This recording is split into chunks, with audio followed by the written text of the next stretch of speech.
देखिए आज हम घमंडी कौवा मोटिवेशनल स्टोरी आज हम ये मोटिवेशनल स्टोरी पढ़ने जा रहे हैं जिसे सुनकर आप मोटिवेट भी होगे और आपको सीखने के लिए भी मिलेगा। तो आइए बिना टाइम वेस्ट किए हम शुरू करते हैं ये कहानी। हंसों के एक झुंड समुद्र तट के ऊपर से गुजर रहा था। उसी जगह एक कौवा भी मौज मस्ती कर रहा था। उसने हंसों को उपेक्षा भरी नजरों से देखा। तुम लोग कितने अच्छी उड़ान भर लेते हो, कौवा मजाक के लहजे में बोला। तुम लोग और कर ही क्या सकते हो, बस अपना पंख फड़फड़ा कर उड़ सकते हो। क्या तुम मेरी तरह फुर्ती से उड़ सकते हो, मेरी तरह हवा में कलाबाजियाँ दिखा सकते हो?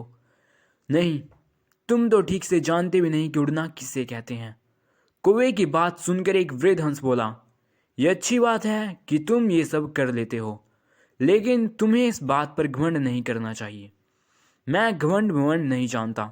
अगर तुम में से कोई भी मेरा मुकाबला कर सकता है तो सामने आए और मुझे हरा कर दिखाए, कौवे ने कहा।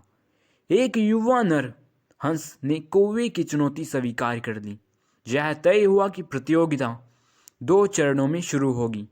पहले चरण में कौवा अपने कर्तव्य दिखाएगा और हंस को भी वही करके दिखाना होगा, और दूसरे चरण में कौवे को हंस के कर्तव्य दोहराने होंगे। प्रतियोगिता शुरू हुई। पहले चरण की शुरुआत कौवे ने की और एक से बढ़कर एक कलाबाजियाँ दिखाने लगा। वह कभी गोल गोल चक्कर खाता तो कभी जमीन छूते ही ऊपर उड़ जाता। वहीं हंस उसके मुकाबले कुछ खास नहीं कर पाया। कौवा अब और भी बढ़ चढ़कर बोलने लगा, मैं तो पहले ही कह रहा था कि तुम लोगों को और कुछ भी नहीं आता, तुम लोगों को कुछ भी नहीं आता।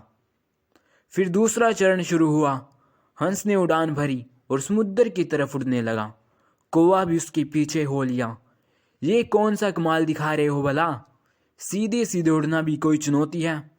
सच में तुम बहुत ज़्यादा मूर्ख हो, कौवे ने कहा। पर हंस ने कोई जवाब नहीं दिया और चुपचाप उड़ता रहा।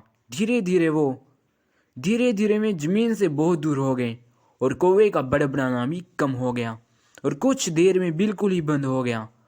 कौवा अब बुरी तरह थक चुका था, इतना कि अब उसके लिए खुद को हवा में रखना भी मुश्किल हो रहा था और वो बार बार पानी के करीब पहुंचे जा रहा था। हंस कौवे की स्थिति समझ रहा था, पर उसने अनजान बनते हुए भी कहा, तुम बार बार पानी क्यों छू रहे हो? क्या ये भी तुम्हारा कोई कर्तव्य है? नहीं, कौवा बोला, मुझे माफ़ कर दो, मैं अब बिल्कुल थक चुका हूँ और यदि तुमने मेरी मदद नहीं की तो मैं यहीं दम तोड़ दूंगा। मुझे बचा लो, मैं कभी घमंड नहीं दिखाऊंगा। हंस को कौवे पर दया आ गई। उसने सोचा कि चलो, कौवा सबक तो सीख ही चुका है, अब उसकी जान बचाना ही ठीक होगा। और वह कौवे को अपनी पीठ पर बिठाकर वापस तट की ओर उड़ चला। एक पुरानी कहावत भी है, घमंडी का सर हमेशा नीचा होता है। इसलिए ध्यान रखिए, कहीं जाने अनजाने में आप भी कौवे वाली गलती तो नहीं कर रहे हैं। तो यहाँ पर ये कहानी हो जाती है ख़त्म। तो अगर वीडियो पसंद आई हो तो उसे लाइक और शेयर करना ना भूलें, और अगर आप हमारे चैनल पर नए हैं तो उसे सब्सक्राइब भी कर लें। So thank you for watch this video.